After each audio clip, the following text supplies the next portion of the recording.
We're live in Sweden, Gothenburg. Big Wiz, big tunes, big stages, alright? Get ready, let's go. Rap outside, Sweden, African boys worldwide, you get me?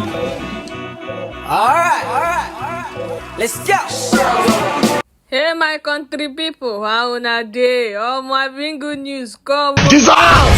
E don sure for some people, Christmas don sure for some people. As Big Wiz don come and talk say im dey give her 100 meters Naira to people. He come talk say no be for online o, but for Surulere tonight. Omo, if you dey Lagos so make sure you go to Surulere this night cause e dey start for tonight o. Everybody don dey do con ten t say I must partake in this 100 million share wey Big Wiz dey share o.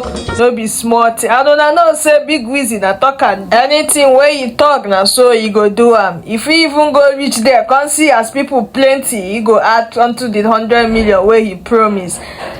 Una know say for this channel na ogbonge news I dey bring come. This one will benefit people wey dey for Lagos